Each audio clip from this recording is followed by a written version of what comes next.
Well, welcome back guys. So in today's video I'm going to talk about some parts that I managed to get hold of, some of which I think are new old stock and some are second hand. I managed to get these through one of my subscribers, so big shout out to Bryce for those. The first thing you might notice here is that the engine mount on the right hand side is not looking in the best of conditions. The rubber's all blistered, and I'm not too sure if this has slipped sideways over the years due to the torque of the engine and vibration, etc. But it's still holding, but it's going to need replacing. The one on the left hand side is just down below the fuel pump there. It's in much better condition. I don't know if these are original or not, but I've managed to get hold of a couple of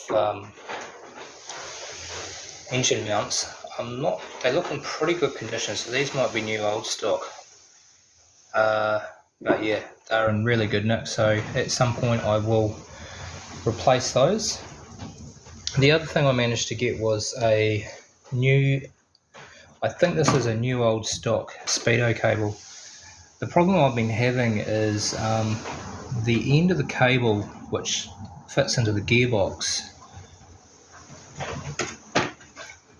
which is this piece here, it's actually bent, and I think that's one of the reasons why the speedo cable jolts back and forth. It doesn't run evenly, so I'm hoping that this will fix the problem.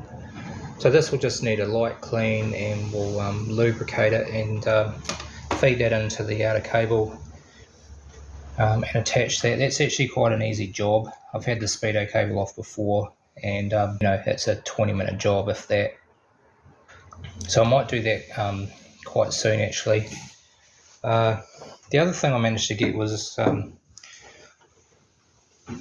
entire new gauge cluster with temp gauge, amp gauge and oil pressure gauge. I actually only want the oil pressure gauge, so I'll take the oil pressure gauge out of the back of this cluster and put it on the one that's in the car, and I'll just get a kit to connect it up. But yeah, it'd be really handy to have that, just to see what the oil pressure is on the car. The other thing which I managed to get hold of, which I'm really happy about, are two new rear self-adjusting brake cylinders. Quite hard to get hold of these days. This one here was a little bit seized in terms of this mechanism here, but I've had it soaking down in penetrating fluid, and it's now working. Which is, that's the handbrake mechanism. This one's better, this one's more free.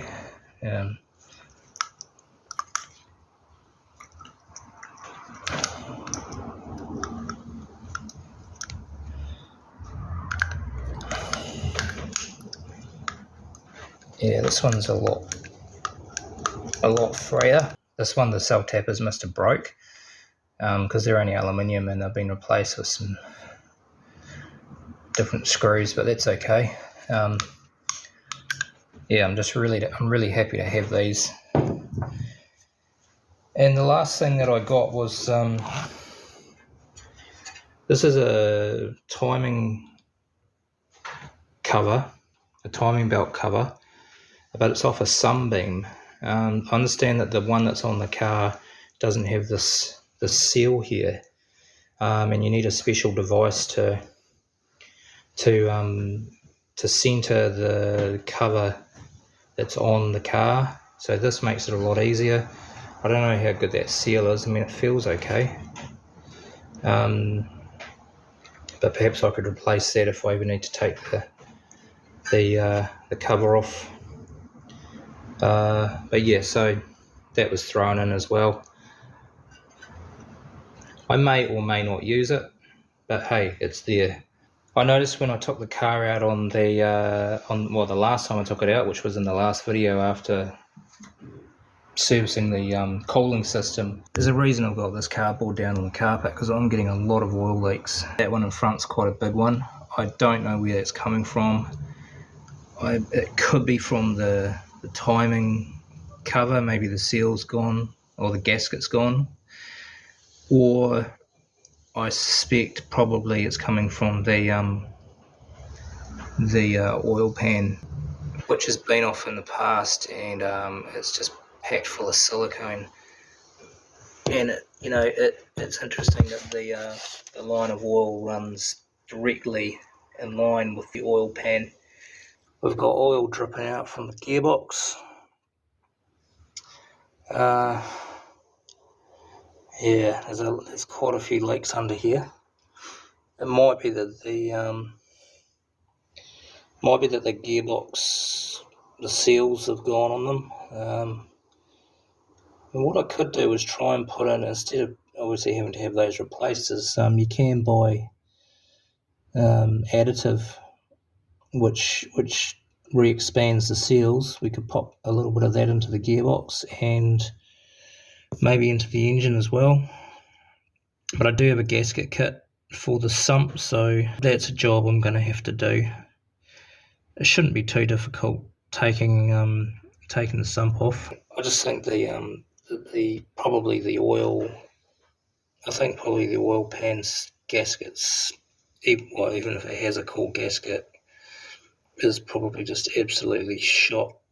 Right guys, well, just a quick video today, giving you an update really. If you enjoyed the video, go ahead and hit the like and share buttons. Don't forget to comment if you want to add something in.